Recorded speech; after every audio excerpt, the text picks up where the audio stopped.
poor black woman and her 2 kids were abandoned by family. Until a $100 million secret was revealed. The rain hadn't stopped falling since Marcus died, and Naomi Carter wondered if the heavens themselves were weeping for the man she'd lost too soon. She stood at the edge of the cemetery, clutching her 7-year-old daughter Leah's trembling hand, while her 5-year-old son Daniel pressed against her black dress, his small face buried in the fabric that still smelled faintly of Marcus's cologne. "Mommy, when is Daddy coming home?" Daniel whispered for the 100th time that week, his innocent brown eyes searching her face for answers she didn't have the strength to give. Naomi's heart shattered a little more each time he asked. How do you explain to a 5-year-old that his father, the man who read him bedtime stories and taught him to throw a baseball, would never walk through their front door again? How do you tell your children that the heart attack that claimed their 34-year-old father came without warning, without mercy, without a chance to say goodbye? "Daddy's watching over us from heaven, baby," she managed, her voice barely above a whisper. It was the same answer she'd given him all week, and it felt more hollow each time. The funeral home had been packed earlier. Marcus Carter had been beloved in their small Connecticut town, not just because he came from the wealthy Carter family, but because he genuinely cared about people. He'd coached Little League on weekends, volunteered at the food bank, and never once made anyone feel less than equal, regardless of their background. That's what had drawn Naomi to him 8 years ago, when she was working double shifts as a nurse aide to put herself through community college. But now, as the last of the mourners filtered away from the graveside, only the Carter family remained. Marcus's mother, Eleanor, stood beneath a large black umbrella held by the family's chauffeur, her steel-gray hair perfectly styled despite the weather. Victor Carter, Marcus's older brother, straightened his expensive tie and checked his Rolex with obvious impatience. His wife, Patricia, clutched her designer purse and whispered something to their teenage daughter, Sarah, who rolled her eyes and looked at her phone. Naomi had hoped, foolishly she now realized, that grief might bridge the gap that had always existed between her and Marcus's family. They'd never approved of their son and brother marrying beneath his station, as Eleanor had once coldly put it. But surely the loss of Marcus would remind them that love and family were what mattered most. She was wrong. Victor approached first, his polished shoes squelching in the muddy grass. "Naomi, we need to talk." There was something in his tone that made her stomach clench. "Can't this wait, Victor? The children. The children are exactly what we need to discuss." Eleanor's voice cut through the rain like a blade. She stepped forward, her pale blue eyes, so different from Marcus's warm brown ones, fixed on Naomi with undisguised disdain. "Along with your future arrangements." "My arrangements?" Naomi's grip tightened on Leah's hand. Her daughter, wise beyond her years, seemed to sense the tension and pressed closer to her mother. Patricia stepped up beside her husband, her red lipstick a stark contrast to her pale face. "Let's not pretend anymore, Naomi. We all know why you married Marcus. You saw a meal ticket, a way out of your circumstances." The words hit like physical blows. "How dare you? How dare we?" Victor's laugh was bitter. "Marcus was worth millions. You were a nurse's assistant from the wrong side of town with no family, no connections, no money. The math isn't complicated." Eleanor nodded approvingly at her eldest son. "Marcus was always too trusting, too kind-hearted. He couldn't see what the rest of us saw from the beginning." Naomi felt 8 years of swallowed insults, and cold shoulders rising in her throat. "I loved your son. I loved Marcus more than anything in this world except these children." "Then prove it," Victor said, his voice dropping to a menacing whisper. "Walk away. Take your children and disappear. The Carter name, the Carter legacy, none of that belongs to you. What are you talking about?" The rain was soaking through Naomi's coat now, but she barely felt it. "These are Marcus's children. Your grandchildren," she said, looking directly at Eleanor. "Your niece and nephew," she added to Victor and Patricia. Eleanor's expression didn't soften. "Those children are half-breeds who will never truly belong in our world. You've poisoned them with your background." The word hung in the air like a curse, and Naomi felt something fundamental break inside her chest. She looked around at these people, Marcus's family, his blood, and saw nothing but cruelty where there should have been love. "Marcus would be ashamed of all of you," she said quietly, but her words carried clearly through the rain. Victor stepped closer, his face flushing red. "Don't you dare presume to know what my brother would want. He's gone, and with him, any connection between you and this family. The house Marcus lived in belongs to the Carter estate. The car he drove, the bank accounts, the investments, all of it reverts to the family trust. But I'm his wife." "Were," Patricia corrected sharply. "You were his wife. Now you're just a single mother with 2 mixed-race children and no claim to anything Marcus built." Eleanor pulled a sealed envelope from her purse. "This contains $5,000. It's more generosity than you deserve, but Marcus would have wanted his children to have something to start their new life." Naomi stared at the envelope without taking it. "Start our new life? The house needs to be vacated within 30 days, Victor said matter-of-factly. "All of Marcus's personal effects will be collected by the estate. You're to take only what belongs to you, which isn't much." The cruelty was breathtaking. These people had just buried their son and brother, and their first priority was ensuring his widow and children had nothing. Naomi looked down at Leah and Daniel, both watching the adults with wide, confused eyes, and something fierce and protective blazed to life in her chest. "You want us gone? Fine." She straightened to her full height, meeting each of their gazes in turn. "But don't think for one second that this is over. Marcus loved these children more than he ever loved any of you, and someday, somehow, the truth will come out." Victor laughed again, but this time there was nervous edge to it. "What truth? That you seduced a rich man and got pregnant twice to secure your future? That's not a truth, Naomi, that's just Tuesday in America." Without another word, Naomi turned and walked away, leading her children through the rain toward the cemetery parking lot. Behind her, she heard Patricia say something about good riddance, and Eleanor murmur about unfortunate business finally concluded. As they reached her old Honda, the one Marcus had always promised to replace, Naomi realized she was shaking. Not from cold, not from grief, but from rage so pure it felt like lightning in her veins. She helped Leah and Daniel into their car seats, her movements automatic despite her trembling hands. As she closed Daniel's door, he looked up at her with those trusting brown eyes, Marcus's eyes, and asked the question that broke her heart all over again. "Mommy, why were those people so mean to us?" Naomi buckled his seatbelt and kissed his forehead. "Sometimes, baby, people forget what love looks like. But we won't forget. We'll never forget." As she drove away from the cemetery, leaving Marcus behind in the cold ground, Naomi Carter had no idea that her nightmare was just beginning. She also had no idea that buried in the papers of Marcus's home office was a secret that would change everything, if she could survive long enough to find it. 28 days later, Naomi stood in the doorway of what had been her home for 6 years, watching 2 burly men in coveralls carry out the last of the furniture that didn't belong to her. Which, according to the Carter family's lawyers, was almost everything. "Mommy, where's my toy chest going?" Leah asked, clutching her favorite stuffed rabbit, one of the few possessions the Carters had graciously allowed her to keep.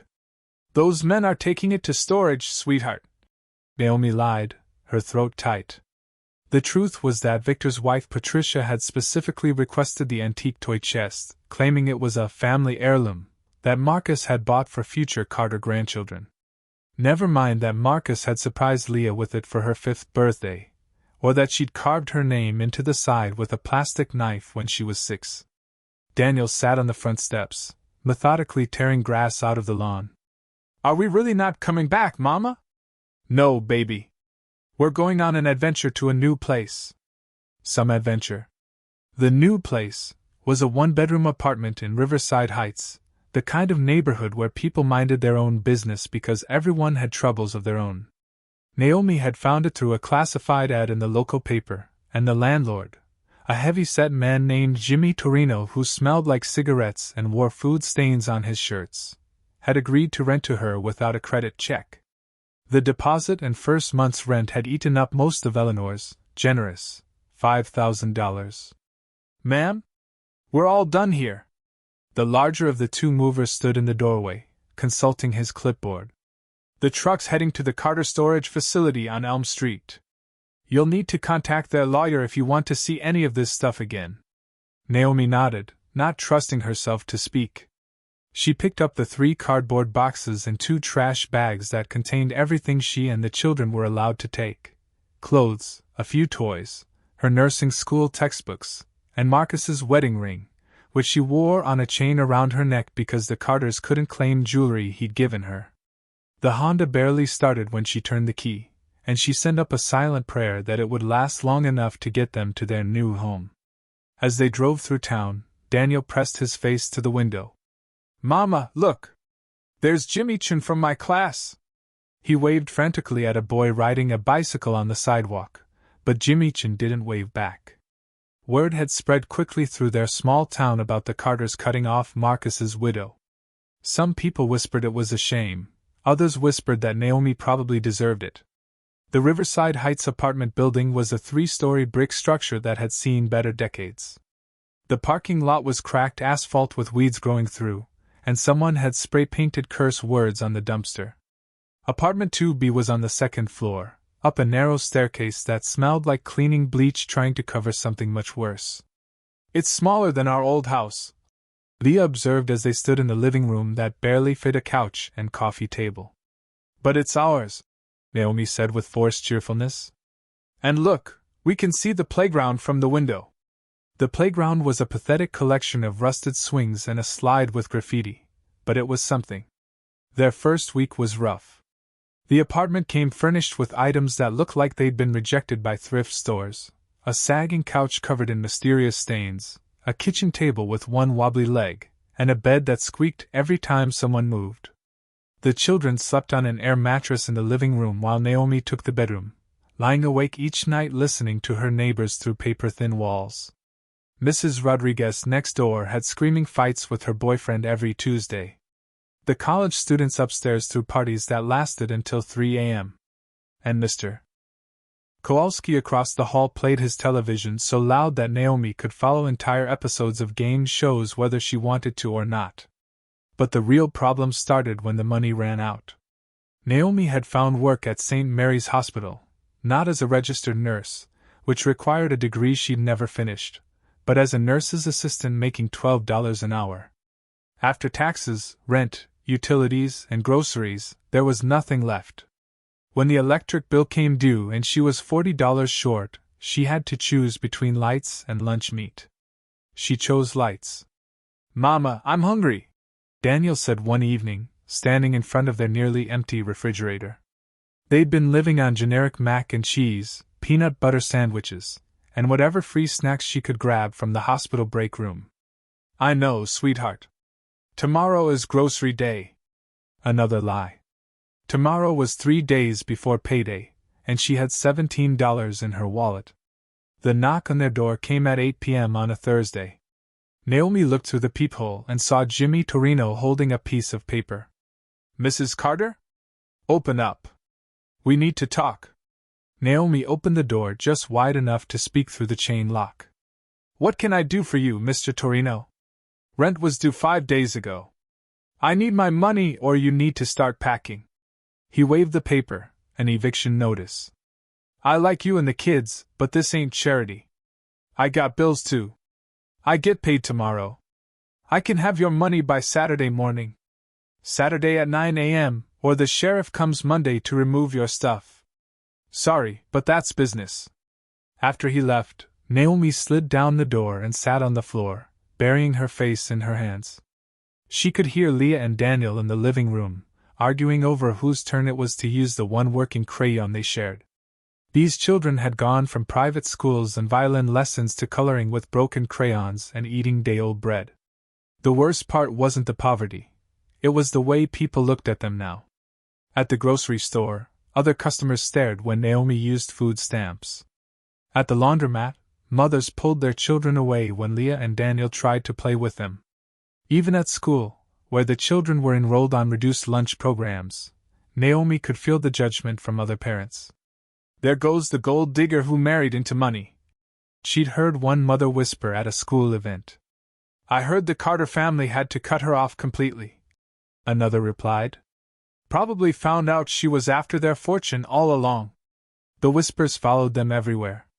At the bus stop, in the grocery store, at parent-teacher conferences where Leah's teacher gently suggested that maybe the family disruption was affecting her grades. Daniel had started wetting the bed again, and Leah had developed a stutter that appeared whenever adults asked her questions. But the breaking point came on a rainy Tuesday night when Naomi returned from her shift to find a note taped to their door, "Welfare Queen," written in red marker, along with a crude drawing she couldn't let the children see.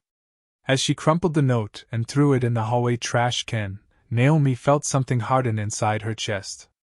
These people, the neighbors, the strangers, the Carters, they all thought they knew her story. They thought she was beaten, broken, ready to disappear quietly into poverty and shame. They were wrong. Standing in that dingy hallway, smelling mildew and hearing Mrs. Rodriguez start another fight through the walls, Naomi Carter made herself a promise: she would survive this. Her children would survive this. And someday, somehow, she would prove them all wrong. She had no idea that proof was closer than she thought. The first time Leah came home with a black eye, Naomi's world tilted sideways. "Baby, what happened?" She knelt in front of her 7-year-old daughter in their cramped apartment, gently touching the purple bruise that spread across Leah's left cheek like spilled ink. Leah's lower lip trembled, and the stutter that had gotten worse over the past month made her words come out in broken pieces.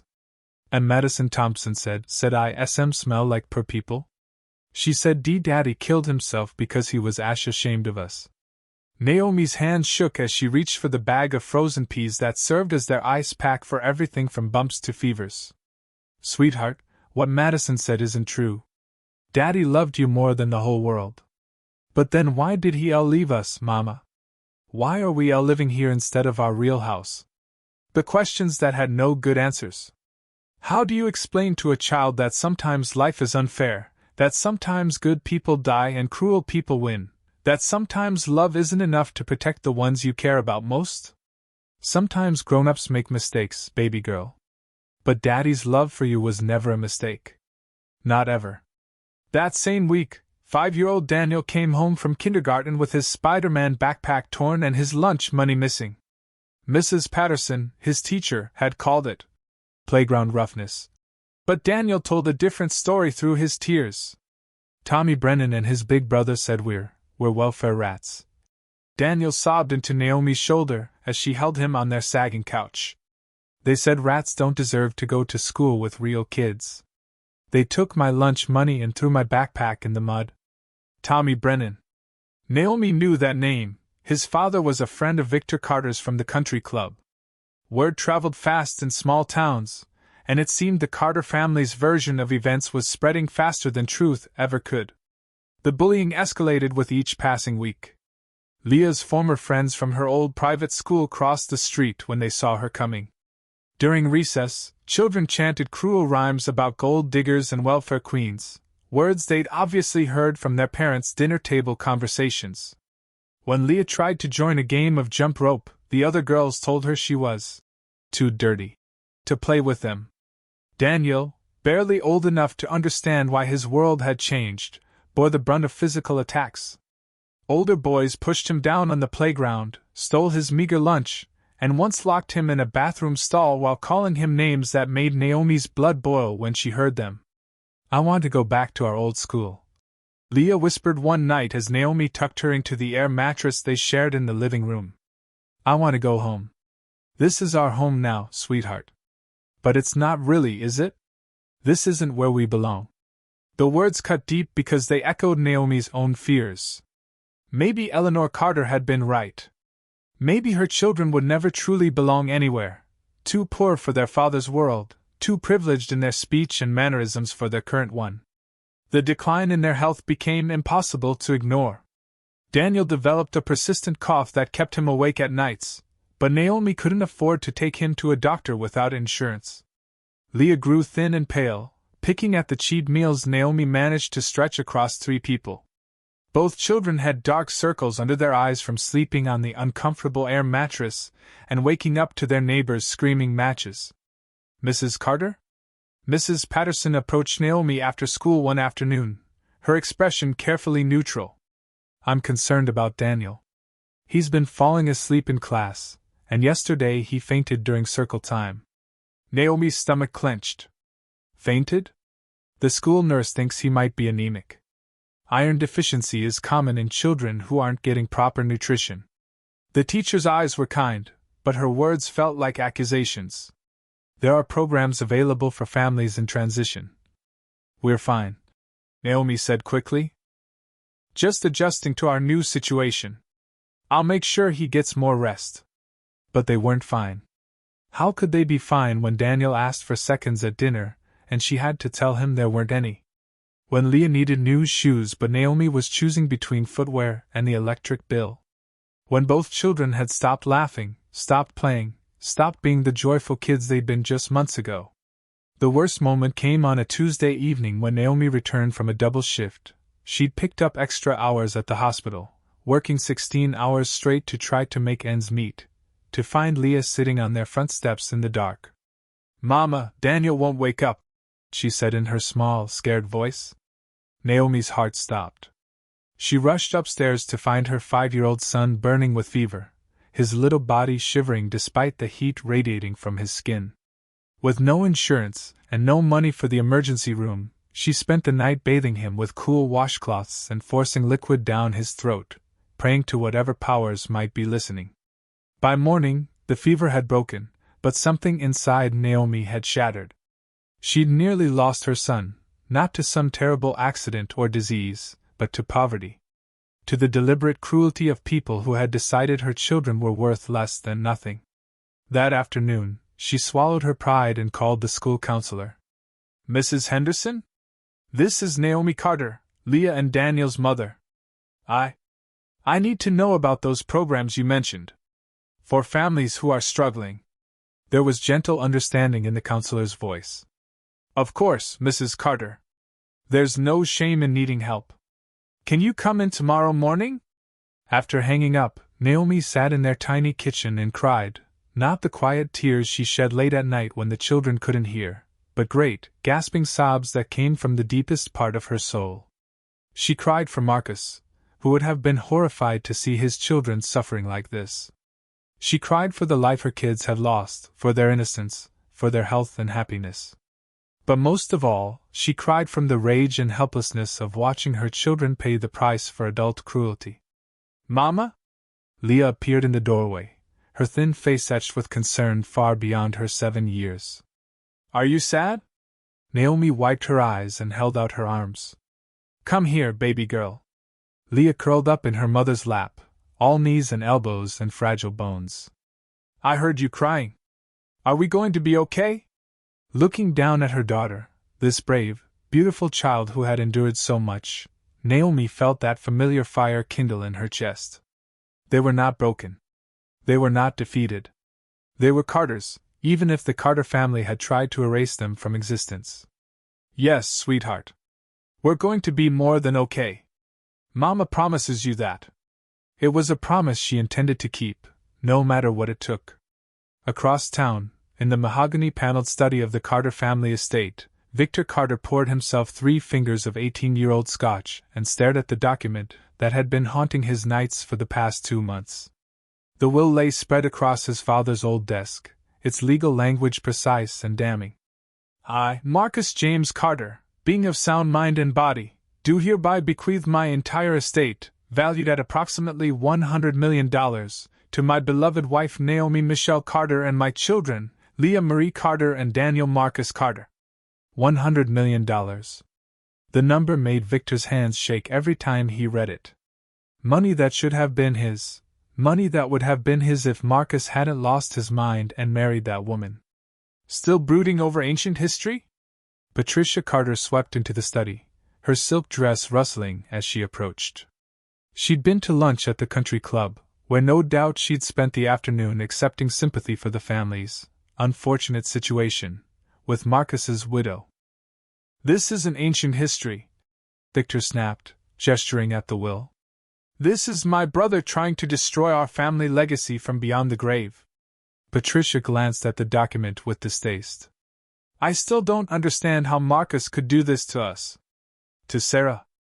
Their teenage daughter was already talking about Harvard, expecting her trust fund to cover the astronomical costs. "Doesn't he realize what this means for our family's future? Marcus always was an idealistic fool." Victor took another sip of scotch, feeling it burn down his throat. "He thought love conquered all, that money didn't matter. Well, look where his noble principles got him, 6 feet underground at 34. The truth was more complicated than Victor would ever admit aloud.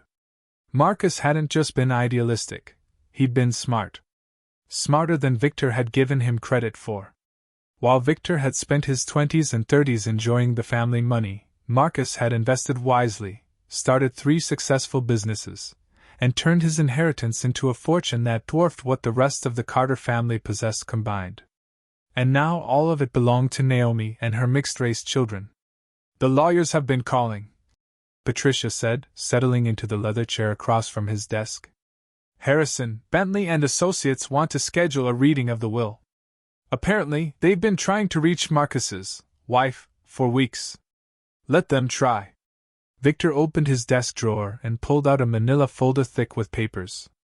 "Naomi Carter won't be in any condition to attend legal meetings by the time I'm finished." Patricia raised an eyebrow. "What do you mean?" Victor spread the papers across his desk. Police reports, medical records, school counselor notes, all carefully obtained through his connections at the courthouse, hospital, and school district. Money and influence opened doors that should have remained locked. "Look at this," he said, pointing to a report from Daniel's school. "The boy has been falling asleep in class, showing signs of malnutrition. Child Protective Services considers that educational neglect. And this," he continued, sliding another document toward his wife, "is from the hospital where Naomi works. She's been taking extra shifts, leaving the children unsupervised for 16 hours at a time. That's abandonment." Patricia studied the papers with growing understanding. "You're building a case against her." "I'm documenting the truth. Naomi Carter is an unfit mother who's putting those children in danger. She's mentally unstable, financially irresponsible, and clearly incapable of providing proper care." Victor's voice carried the conviction of a man who'd convinced himself his lies were justice. "The court will have no choice but to remove the children from her custody." "And place them where?" Victor's smile was cold. "With their closest living relatives, of course. Their uncle and aunt, who have the means and stability to give them proper care. As their legal guardians, we would naturally manage their inheritance until they come of age." The plan was elegant in its cruelty. Victor had spent weeks laying the groundwork, spreading carefully crafted stories throughout their social circle. At the country club, he'd mentioned with practiced concern how worried he was about his brother's children. Poor Naomi was struggling, he'd confided to Dr. Richardson, who also happened to sit on the hospital board. She'd been making mistakes at work, showing signs of depression and instability. To Judge Morrison, whom Victor played golf with every Thursday, he'd expressed his concerns about child welfare. Perhaps, he'd suggested over drinks at the 19th hole, someone should check on those children. Make sure they were receiving proper care. "The beauty of it," Victor told Patricia, refilling his scotch glass, "is that I don't have to lie. Naomi really is struggling. Her children really are suffering. I'm just helping people notice." What Victor didn't mention was his role in ensuring that struggle continued. The anonymous complaints to Child Protective Services.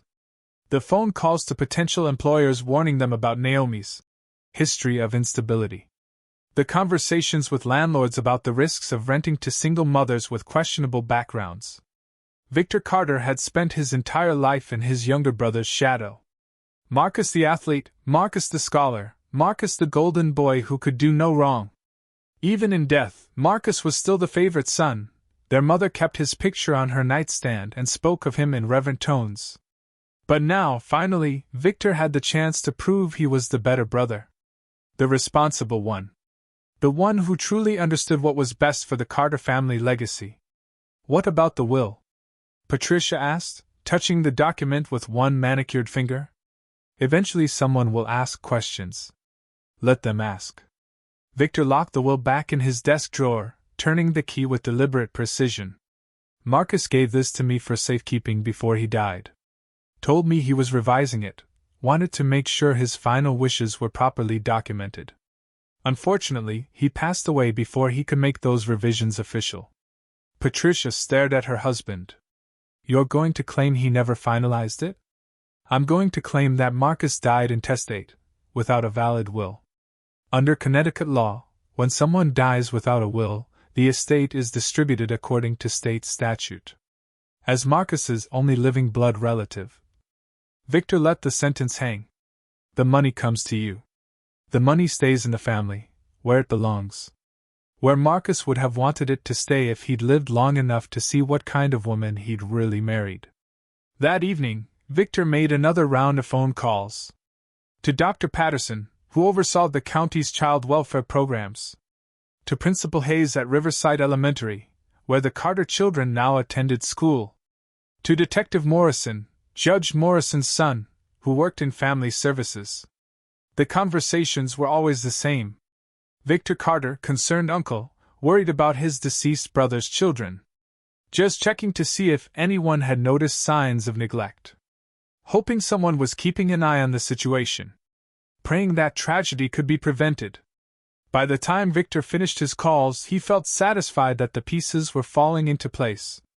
Within weeks, maybe days, Child Protective Services would have enough complaints to investigate. They'd find exactly what Victor had described, a struggling single mother unable to provide adequate care for her children. The court would remove Leah and Daniel from Naomi's custody. Victor would step forward as their devoted uncle, offering to provide the stable, loving home they deserved. And with the children in his care, the inheritance would naturally follow.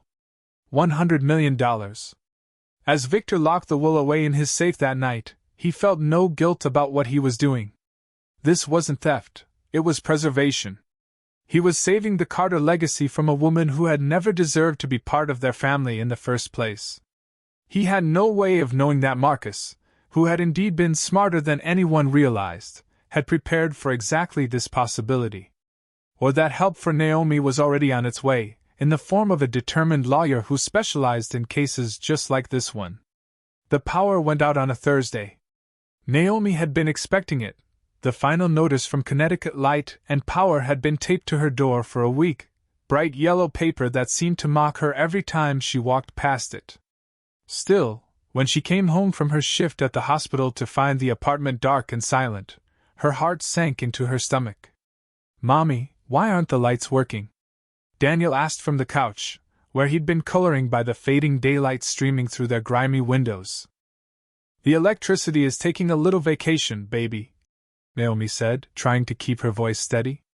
"Like a game. We're going to pretend we're camping." Leah looked up from her homework, spread across the wobbly kitchen table. At 7 years old, she was too smart to be fooled by her mother's forced cheerfulness. "Are we going to have lights again?" "Of course, sweetheart. Soon." But soon felt like a lifetime away when Naomi counted the crumpled bills in her wallet, $17.37.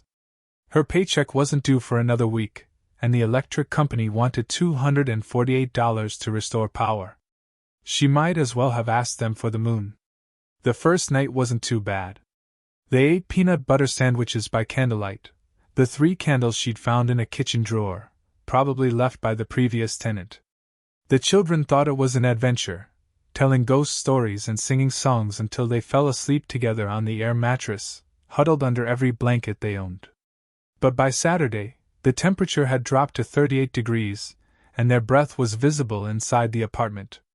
Daniel's cough had returned with a vengeance, harsh and raspy in the cold air. Leah's lips were blue despite the layers of clothing Naomi had wrapped around her small frame. "Mama, I'm so cold," Daniel whispered, his teeth chattering as he pressed against Naomi's side. They were all piled together under blankets that smelled faintly of mildew, trying to share body heat. Naomi held him closer, feeling how thin he'd become over the past months.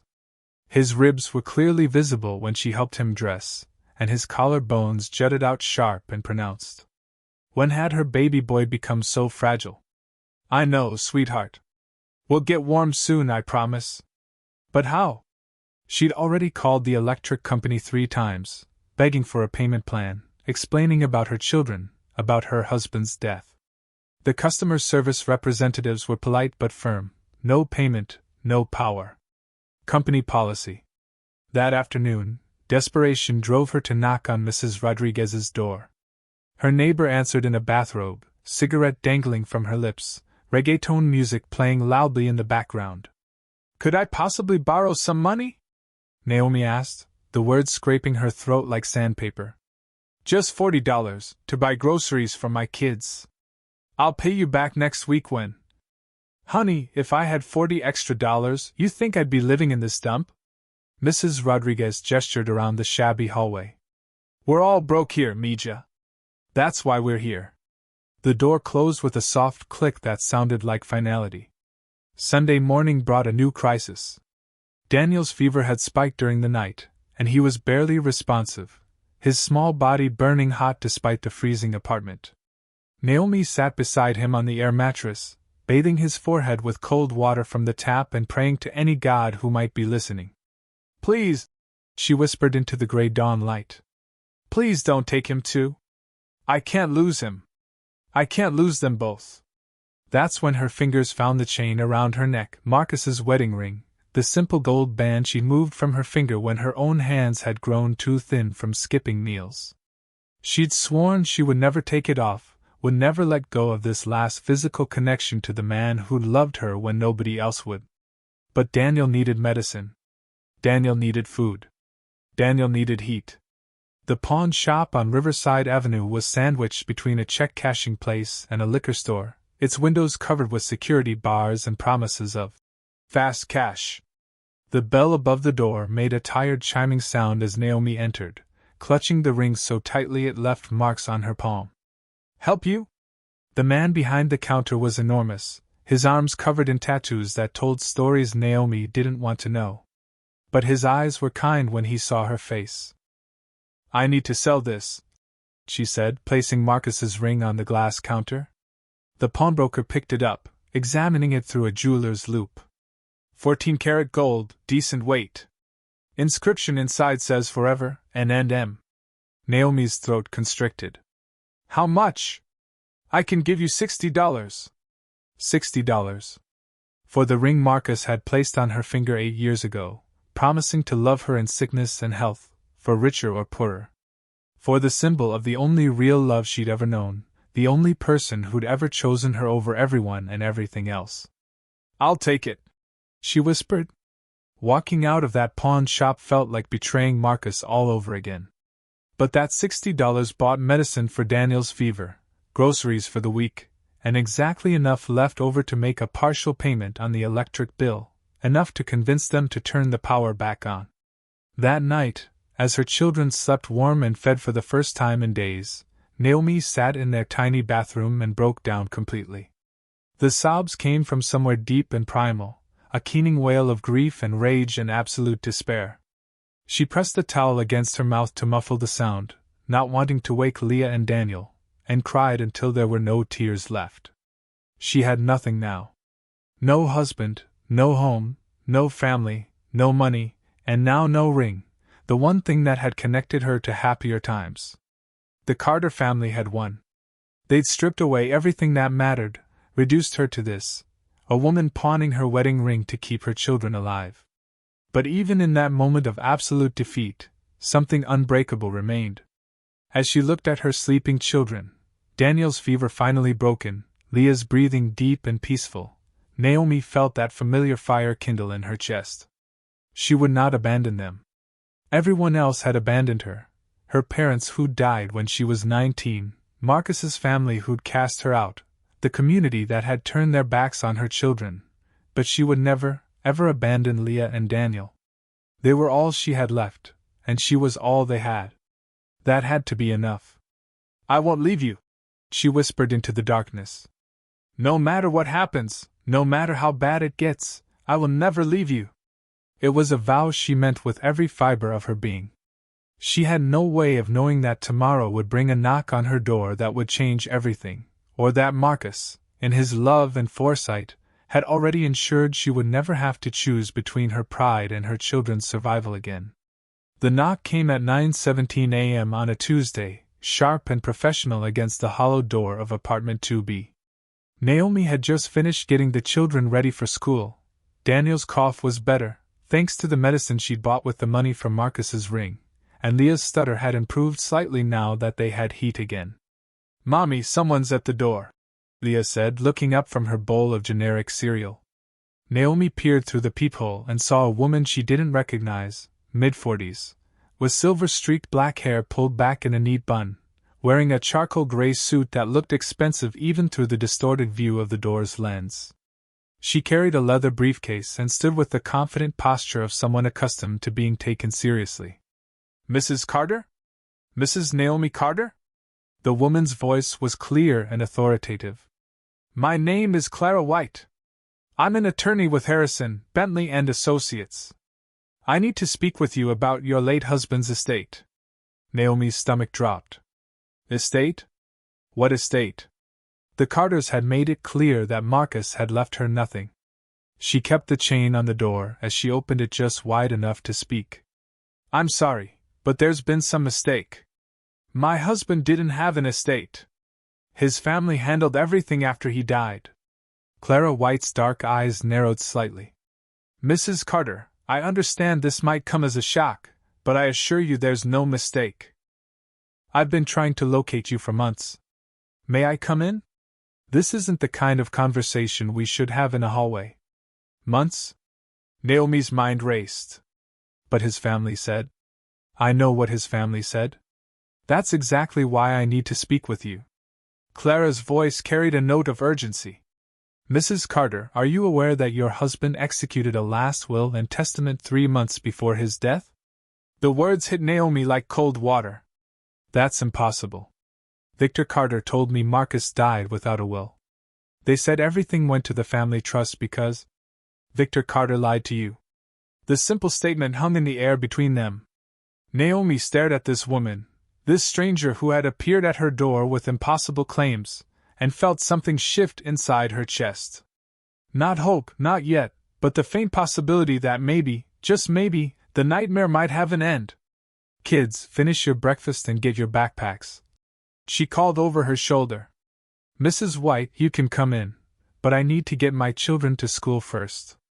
Clara stepped into the tiny apartment, and Naomi watched her take in the details: the mismatched furniture, the crack in the ceiling, the lingering smell of the previous tenant's cigarettes that no amount of cleaning could eliminate. But Clara's expression remained professional, non-judgmental. "These are my children, Leah and Daniel," Naomi said as the kids approached with their worn backpacks. Clara's face softened as she knelt to their level. "Your father was a very special man. He talked about you both constantly." She looked up at Naomi. "Marcus showed me pictures of them at every meeting. He was incredibly proud." "You knew Marcus?" The question came out as barely a whisper. "I was his attorney, Mrs. Carter. He hired me specifically to handle his estate planning after you and he had your children. He wanted to make absolutely certain that you and they would be protected if anything happened to him. After dropping the children at school, with promises to Leah that everything was fine, just grown-up business that had to be handled, Naomi and Clara returned to the apartment. Clara opened her briefcase and withdrew a thick manila folder. "Marcus came to me in January, 3 months before his death," Clara began, settling onto the threadbare couch. "He said he had concerns about his family's attitude toward you and the children. He wanted to ensure that his wishes would be legally bulletproof." She pulled out a document and handed it to Naomi. The letterhead read, "Last Will and Testament of Marcus James Carter." And Naomi's hands shook as she scanned the dense legal language. "I don't understand all this legal terminology," Naomi said, squinting at the text. "Let me translate," Clara said gently. "Your husband left you everything, Mrs. Carter.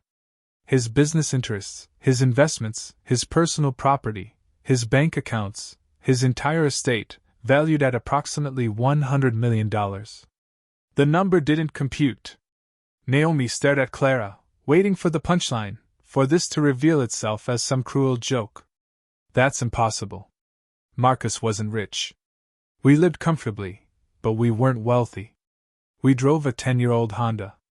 We shopped at regular stores. Marcus was very deliberately modest about his wealth. Clara interrupted. He told me he didn't want money to change your relationship or make you a target for people who might try to take advantage. But he was quite successful. His 3 businesses generated substantial income, and his investments had performed exceptionally well.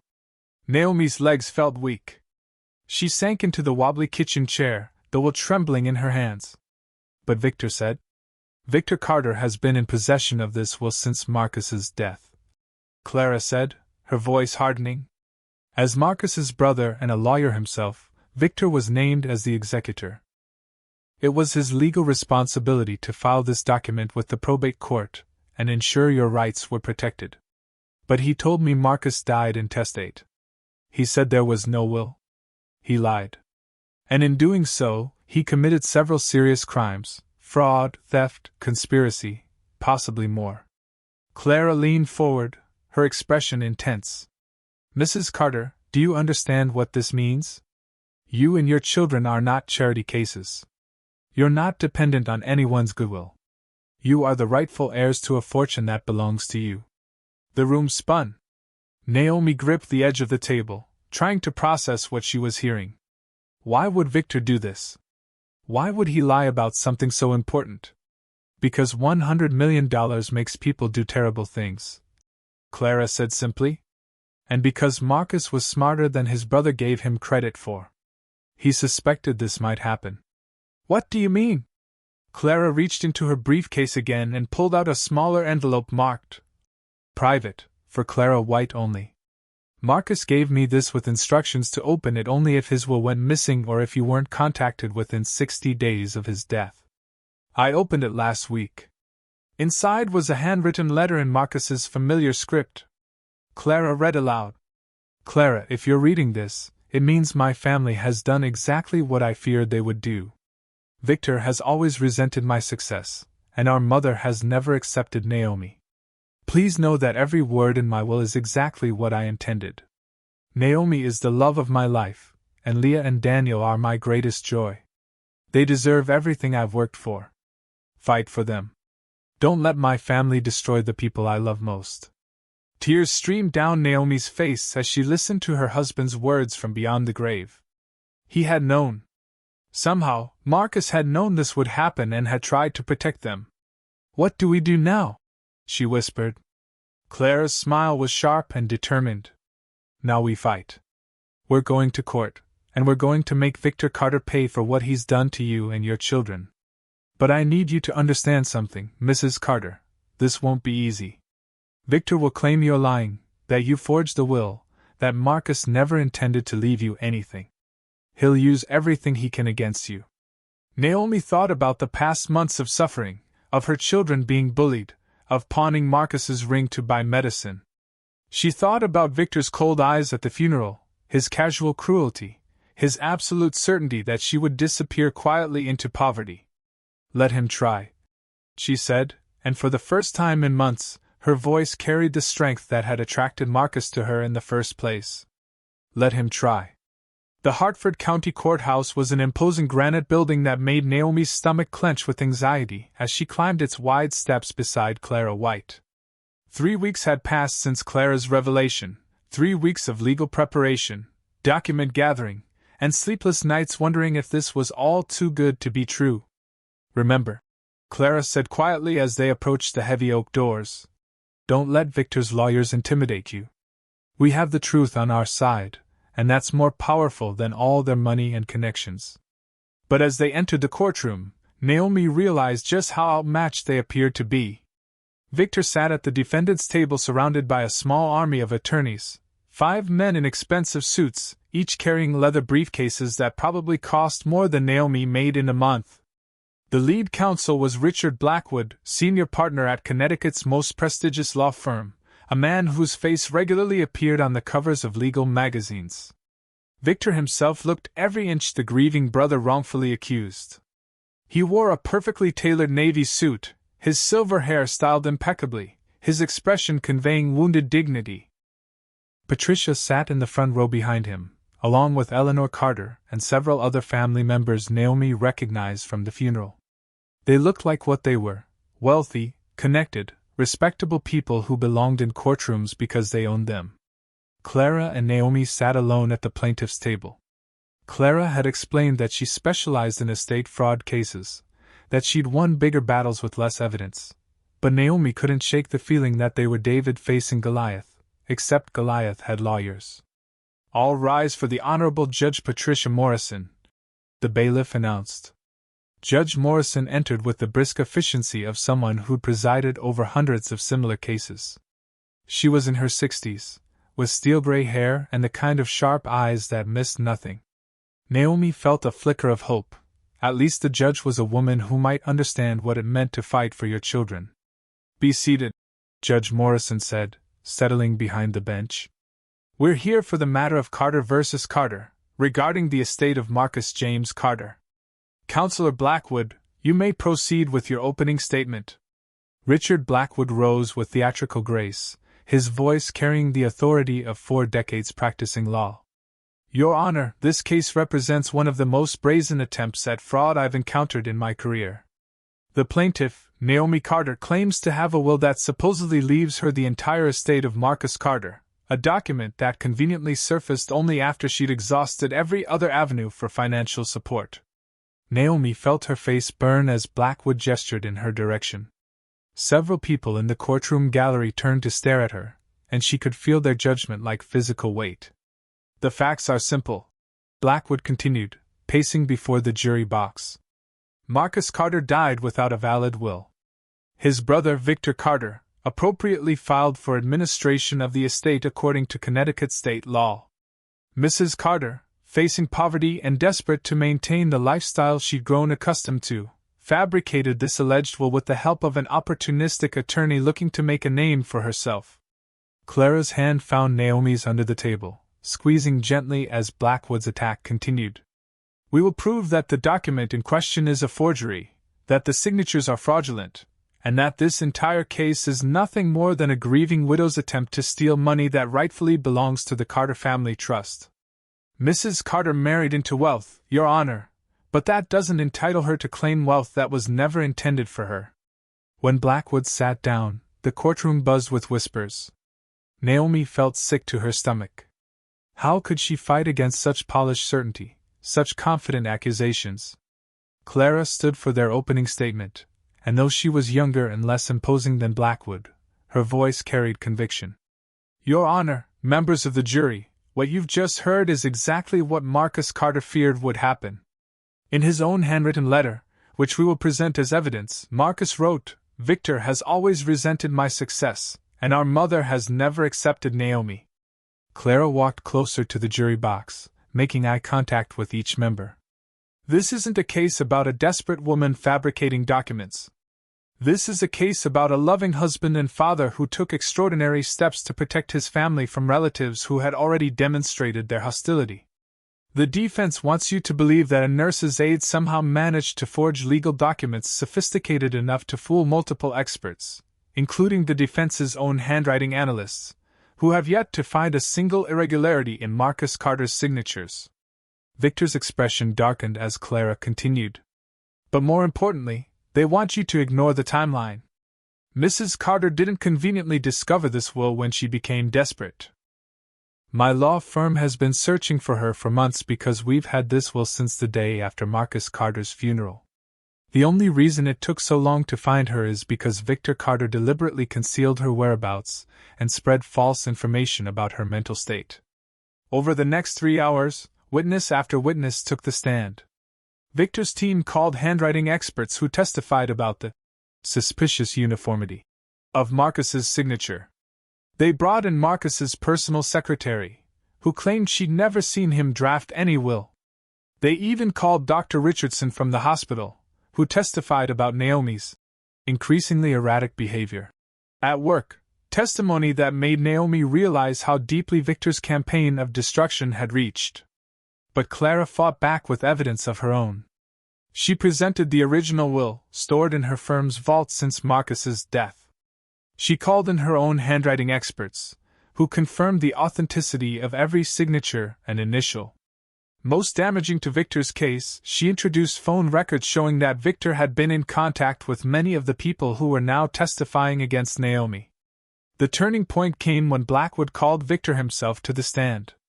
Victor carried himself with the confidence of a man accustomed to being believed, his answers smooth and practiced. "Mr. Carter," Blackwood asked, "did your brother ever discuss leaving his estate to his wife?" "Never," Victor replied firmly. Marcus was always very conscious of family legacy. He understood that the Carter fortune should remain with the Carter family. "And in your opinion, what kind of person was your sister-in-law?" Clara objected, but Judge Morrison allowed Victor to answer. "Naomi was opportunistic," Victor said carefully. "She saw Marcus as a way to improve her circumstances. When she realized the family wouldn't support that arrangement after his death, she became increasingly desperate." But Clara's cross-examination revealed the cracks in Victor's armor. "Mr. Carter, you testified that Marcus never discussed leaving his estate to his wife. But you were present at family dinners where Marcus repeatedly expressed his love for his children and his desire to provide for their future, weren't you?" "Well, yes, but—" "And you testified that you filed for estate administration according to state law. But isn't it true that as executor of Marcus's will, you had a legal obligation to file that will with the probate court?" Victor's composure slipped slightly. "I wasn't aware of any will. Yet the will was found in your personal safe, Mr. Carter. How do you explain that?" The courtroom fell silent. Victor's lawyers conferred frantically, but the damage was done. His face had gone pale, and for the first time since the trial began, he looked like what he was, a man caught in a lie. Marcus gave me many documents for safekeeping. I may have overlooked." "You may have overlooked a document leaving $100 million to his wife and children?" Clara's voice cut through the courtroom like a blade. "Mr. Carter, isn't it true that you deliberately concealed this will because you wanted the inheritance for yourself?" "That's ridiculous." But his outburst only made him look more guilty. As Victor left the stand, Naomi saw something she'd never seen before in his eyes: fear. For the first time since Marcus's death, Victor Carter realized he might not win. The trial was far from over, but the tide had begun to turn. That evening, Clara sat in her law office surrounded by towers of case files, legal briefs, and coffee cups that had long since gone cold. Despite Victor's damaging testimony, she knew Blackwood would come back fighting. Rich men like Victor Carter didn't go down without using every weapon in their arsenal, and she needed something more. Something that would make their victory absolutely certain. She'd been rereading Marcus's original letter for the 100th time when a particular phrase caught her attention. "I've made sure everything is documented where she can find it when the time comes." Where she can find it. Not where Clara could find it, where Naomi could find it. Clara grabbed her phone and dialed Naomi's number. "Mrs. Carter, I need you to meet me tomorrow morning. There's something I think we missed." "What do you mean?" "Marcus's letter mentions documents that you would be able to find. Not me, you specifically. I think he left something else behind, something only you would know how to locate." The next morning, Clara and Naomi stood outside the Carter family estate, the sprawling colonial house where Marcus had grown up, where he and Naomi had lived during the first years of their marriage. Victor now controlled the property, but Clara had obtained a court order allowing them to search for relevant documents. "I haven't been inside this house since the funeral," Naomi said, her voice tight with emotion as they walked up the familiar stone pathway. Patricia Carter answered the door, her expression venomous. "I can't believe you have the audacity to come here." "We have a court order," Clara said calmly, presenting the document. "We're here to search for evidence related to the estate." Patricia stepped aside reluctantly. "Victor's at the office, but I'll be watching every move you make." The house looked different somehow, colder, emptier, despite being filled with the same expensive furniture and artwork. Naomi led Clara through the foyer, past the living room where she and Marcus had hosted dinner parties, up the curved staircase to the second floor. "Marcus's office was here," Naomi said, stopping at a door that had been painted over and stripped of its nameplate. Inside, the room had been completely cleared out. Victor had removed every trace of his brother's presence. The desk where Marcus had worked late into the night, the bookshelves filled with business journals and family photos, even the Persian rug that had belonged to their grandfather. "There's nothing here," Clara said, disappointed. But Naomi was staring at the hardwood floor, a strange expression on her face. "Clara, look at the floorboards near the window." Clara followed her gaze and saw what Naomi had noticed: several boards that were slightly discolored, as if they'd been removed and replaced recently. "Marcus used to pace when he was thinking," Naomi explained. "He wore a path in the floor right here. But these boards look new." They knelt and examined the floorboards more closely. Sure enough, the wood grain didn't match perfectly, and the stain was a shade lighter than the surrounding floor. "Patricia!" Clara called. "Do you have a screwdriver we could borrow?" 20 minutes later, they'd pried up 3 floorboards to reveal a hidden compartment that had been sealed with plastic sheeting. Inside was a metal document box with a combination lock. "I don't suppose you know the combination?" Clara asked. Naomi's eyes filled with tears. "Try our anniversary. May 12, 2017. The lock clicked open. Inside the box were dozens of documents, legal papers, financial records, and most importantly, a thick folder labeled Insurance Policy. The first page was another letter in Marcus's handwriting, this one dated just 2 weeks before his death. Clara read aloud. "My dearest Naomi, if you're reading this, it means my worst fears came true. My family has tried to take what belongs to you and our children. But I was prepared for this possibility. What you'll find in this box is everything you need to prove that I intended for you to inherit my entire estate, free and clear." The documents were extraordinary. Marcus had created multiple backup wills, each filed with different law firms across the state. He'd established a trust that automatically transferred all assets to Naomi upon his death, with legal language so airtight that it would withstand any challenge. He'd even hired private investigators to document his family's hostility toward Naomi, collecting sworn statements from witnesses who'd heard Eleanor and Victor make threatening comments about that woman and her mixed-breed children. But the most damaging evidence was a series of recorded phone conversations between Marcus and Victor from the months before Marcus's death. Marcus had been secretly recording their conversations, apparently suspecting that Victor was already planning to challenge any inheritance left to Naomi. Clara played one recording on her phone. "Marcus, you can't be serious about leaving everything to her." Victor's voice was clear and angry. "She's nobody. She has no connections, no breeding, no understanding of what it means to be a Carter. She's my wife, Victor. The mother of my children. Those children will never be real Carters. They're half-breeds who'll embarrass the family name. If you ever speak about my wife and children like that again, I'll cut you out of my life completely. You're making a mistake, little brother. If something happens to you, I won't let some gold-digging nurse walk away with our family's fortune. We'll see about that, Victor. We'll see." There were dozens of similar recordings, each one revealing the depth of Victor's hatred and his determination to steal the inheritance. Marcus had even documented Victor's attempts to manipulate their mother against Naomi, his efforts to spread rumors about Naomi's character, and his threats to contest any will that favored her over the family. The final document in the box was a sealed envelope marked, "For Judge Morrison's eyes only." Inside was a detailed timeline of Victor's fraudulent actions, along with copies of bank records showing how Victor had been systematically draining Marcus's business accounts after his death, money that legally belonged to Naomi and the children. "My God!" Clara whispered as she reviewed the evidence. "Marcus didn't just anticipate this betrayal, he documented every aspect of it. Victor isn't just guilty of hiding the will, he's guilty of embezzlement, fraud, conspiracy, and possibly perjury." Naomi sank into the only remaining chair in the room, overwhelmed by the magnitude of what they'd discovered. He knew. Marcus knew exactly what they would do, and he protected us anyway. "More than that," Clara said, her voice filled with admiration for a man she'd never met. He made sure Victor would destroy himself.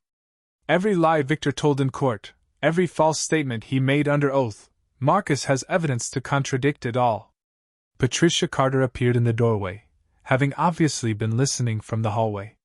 Her face was white with shock as she stared at the scattered documents. "You need to call Victor," Clara told her. "Tell him his lawyer should start preparing a plea deal. Because when we present this evidence tomorrow, he's not just going to lose the civil case, he's going to face criminal charges." For the first time since Marcus's death, Naomi felt truly confident that justice would prevail. Her husband's love had reached across the grave to protect her one final time, and Victor Carter's years of cruelty were about to come crashing down around him. The final battle was about to begin, and this time, Naomi held all the weapons. The Hartford County Courthouse buzzed with unusual energy the next morning. Word had leaked that something explosive was about to happen in the Carter estate case, and the gallery was packed with reporters, curious onlookers, and members of the legal community who'd come to witness what promised to be a dramatic conclusion. Victor Carter sat at the defendant's table looking haggard and nervous, his usual composure replaced by barely concealed panic. His army of lawyers huddled around him in frantic consultation, clearly aware that something had changed dramatically overnight. Patricia Carter was noticeably absent from her usual seat in the front row. "All rise for the Honorable Judge Patricia Morrison," the bailiff announced. As Judge Morrison took her seat, Clara White stood with quiet confidence, a banker's box full of evidence at her feet. She'd spent the entire night organizing Marcus's hidden documents into a presentation that would leave no doubt about Victor's guilt. "Your Honor," Clara began, "the plaintiff has new evidence that fundamentally changes the nature of this case. We move to present additional exhibits that will prove not only that Victor Carter deliberately concealed his brother's will, but that he engaged in a systematic campaign of fraud, embezzlement, and perjury." Richard Blackwood shot to his feet. "Objection, Your Honor! The discovery period has closed. The plaintiff cannot introduce new evidence at this stage." "Actually, Mr. Blackwood," Judge Morrison interrupted, her voice carrying steel, "when new evidence concerns potential criminal activity by one of the parties, the court has considerable discretion. Ms. White, proceed with your presentation." Clara's first exhibit was the recording device Marcus had hidden in his office, along with dozens of conversations between the two brothers. As Victor's voice filled the courtroom, calling Naomi a gold digger, referring to Leah and Daniel as half-breeds, and explicitly threatening to prevent them from inheriting anything, the gallery erupted in shocked whispers. "Those children will never be real Carters," Victor's recorded voice declared with vicious clarity. "If something happens to you, I won't let some gold-digging nurse walk away with our family's fortune." "We'll see about that, Victor. We'll see." The prophetic nature of Marcus's final words sent chills through the courtroom. Judge Morrison's expression grew increasingly stern as recording after recording revealed the depth of Victor's hatred and his premeditated plans to steal the inheritance. "Your Honor," Clara continued, "Mr. Victor Carter testified under oath that he was unaware of any will, that his brother never discussed leaving his estate to his wife and children. These recordings prove he was lying." She presented the backup wills Marcus had filed with law firms across Connecticut, each one identical to the original, each one legally binding. "Marcus Carter was so certain his family would try to suppress his will that he created multiple copies and distributed them to different attorneys. This wasn't paranoia. It was prudent planning by a man who understood exactly what kind of people he was dealing with." The most damaging evidence came from the financial records hidden in Marcus's secret compartment. Clara projected bank statements onto a large screen, showing transactions that occurred after Marcus's death. "Ladies and gentlemen of the jury, these documents show that Victor Carter didn't just hide his brother's will, he actively looted the estate that legally belonged to Mrs. Carter and her children. Over the past 6 months, he transferred nearly $3 million from Marcus's business accounts into his own personal accounts." Victor's face went ashen as the numbers appeared on screen. His lead attorney, Richard Blackwood, looked as though he wanted to crawl under the table. Several jurors shook their heads in disgust, and one elderly woman in the gallery audibly gasped.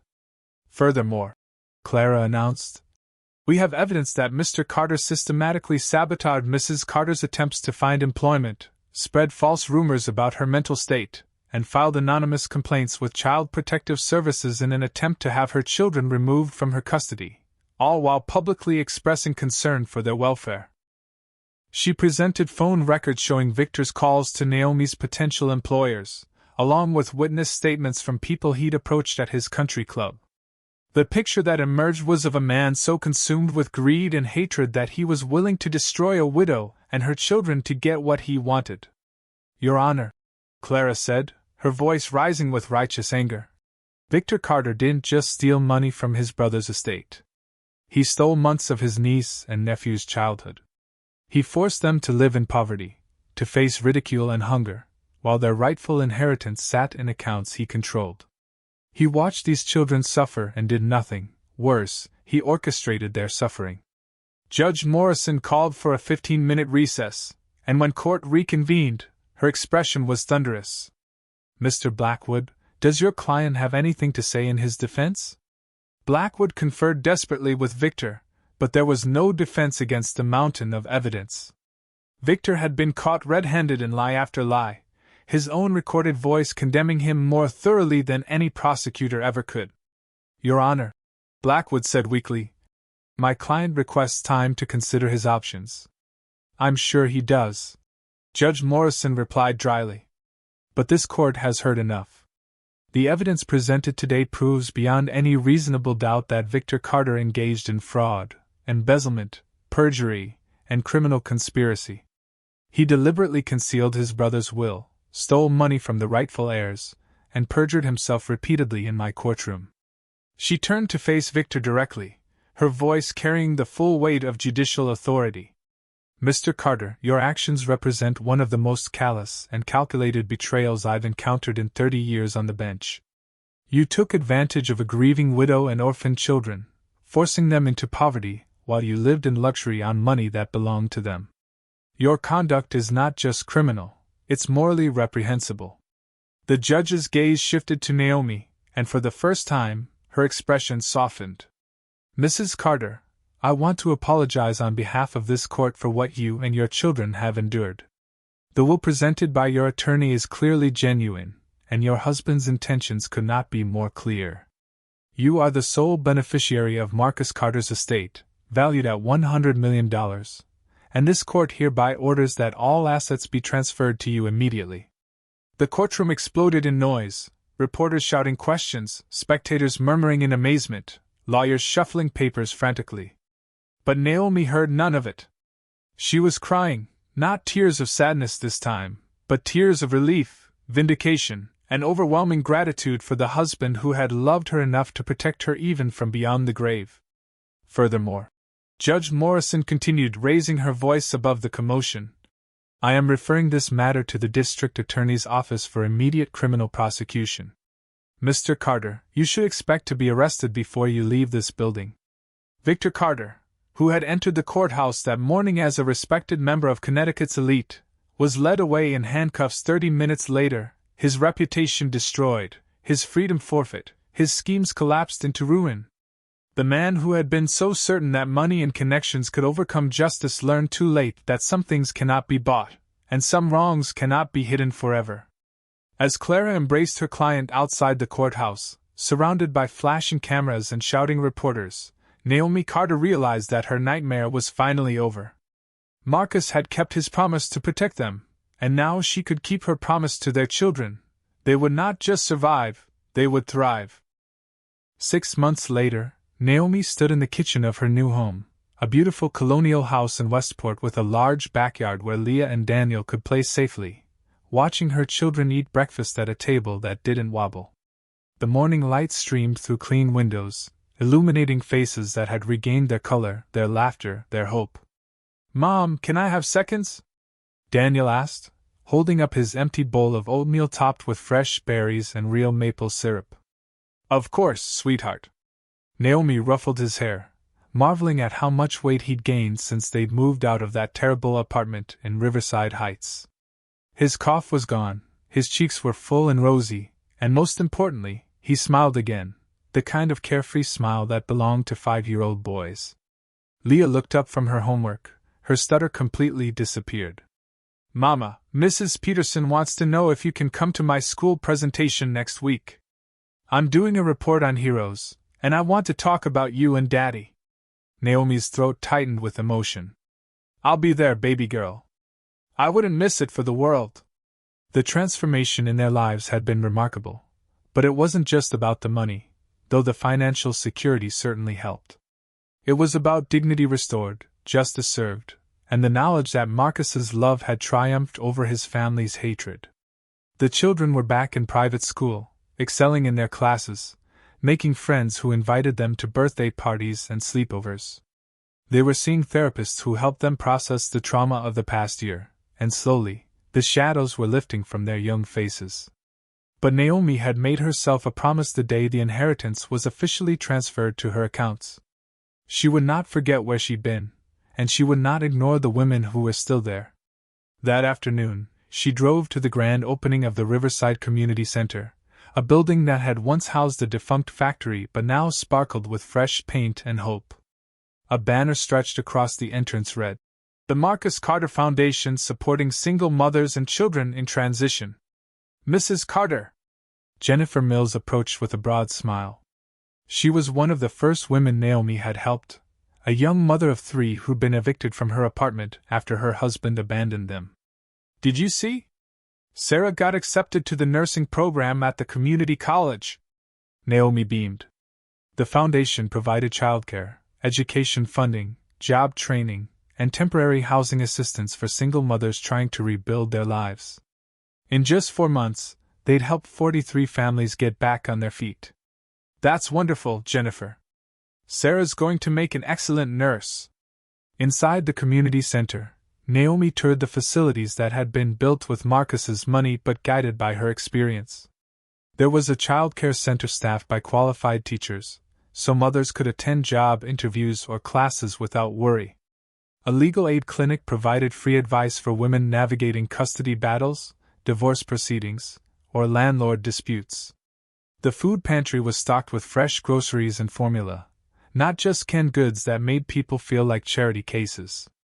Most importantly, there was a job training center where women learned computer skills, earned GED certificates, or trained for careers in healthcare, business, or trades. Naomi had partnered with local employers who committed to hiring program graduates, breaking the cycle that kept so many families trapped in poverty. Ms. Rodriguez! Naomi called out, recognizing her former neighbor from the Riverside Heights apartment building. Maria Rodriguez had been one of the first women to join the program after Naomi personally visited every apartment in their old building. Naomi Mija, look at this place! Maria gestured around the bright, cheerful space. And look at me, I start my new job at the bank on Monday. Assistant manager training program, just like you promised. They embraced, both remembering the woman who used to chain smoke cigarettes and fight with her boyfriend because she felt trapped with no way out. Now Maria was clean, sober, and about to start a career that would support her 3 children with dignity. I'm so proud of you, Maria. You did the hard work, I just opened some doors. That evening, Naomi returned home to find Clara White waiting on her front porch with a bottle of champagne and a legal document. More paperwork? Naomi asked with a smile. The best kind, Clara replied. Victor Carter was sentenced today. 12 years for fraud and embezzlement. Eleanor Carter agreed to a plea deal. She'll serve 2 years for conspiracy and surrender her remaining assets to the foundation as restitution. They sat on the porch swing Marcus had installed for lazy summer evenings, watching Leah and Daniel play in the backyard with their new golden retriever puppy. Any regrets? Clara asked. Naomi considered the question seriously. She could have taken the $100 million and disappeared to some tropical paradise, never thinking about Riverside Heights or struggling mothers or the cruelty of people like Victor Carter. She could have bought mansions and yachts and lived the kind of lifestyle that Eleanor Carter thought she'd always been after. Instead, she'd kept enough money to secure her children's futures, college funds, trust accounts, a comfortable but not ostentatious lifestyle, and dedicated the majority of Marcus's fortune to helping women like herself. Women who'd been written off by society, dismissed as gold diggers or welfare queens, women who just needed someone to believe in them and give them a chance. "No regrets," she said finally. This is what Marcus would have wanted. He always said money was just a tool, what mattered was how you used it to help people. As if summoned by the mention of their father, Leah and Daniel ran over to the porch, their faces flushed with happiness and play. "Mama," Leah said, climbing into Naomi's lap despite being 7 years old and insisting she was too big for such things. "Tommy Chen's mom invited us to his birthday party on Saturday. She said she was sorry about how mean people were to us before. And guess what?" Daniel added, bouncing with excitement. "Mrs. Patterson at school said I'm the best reader in kindergarten now." Naomi held her children close, breathing in the scent of their shampoo and the lingering smell of summer grass on their clothes. These were the moments Marcus had died to protect, not the money, not the mansion, but the simple joy of children who felt safe and loved and valued. As the sun set over their new life, Naomi Carter thought about the journey that had brought them here. From the humiliation at Marcus's funeral to the despair of pawning her wedding ring, from the discovery of the hidden will to the triumph in Judge Morrison's courtroom. It had been a year of unimaginable pain, but also of incredible strength she hadn't known she possessed. The Carter family had tried to erase her, to reduce her to nothing, to steal her children's birthright and leave them with scraps.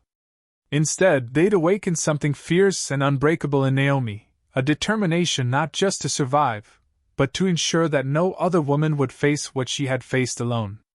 Tomorrow, the Marcus Carter Foundation would help its 100th family. Next month, they would break ground on a second community center.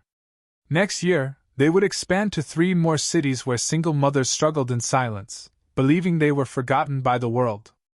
Victor Carter was in prison. Eleanor Carter had lost everything. The Carter family name, once synonymous with wealth and privilege, was now associated with greed and cruelty in the local newspapers. But the name that mattered, the name that would be remembered, was Marcus Carter, the man who had loved so completely that his protection reached beyond death itself. And Naomi Carter, the woman who had transformed that love into justice for countless others. As she tucked her children into their comfortable beds that night, in their safe home with its warm lights and full refrigerator, Naomi whispered the same words she'd said every night since the trial ended. "Thank you, Marcus. We kept our promises." Outside, the Connecticut night was peaceful and full of stars, and somewhere in the distance, she could swear she heard the sound of her husband's approving laughter carried on the wind.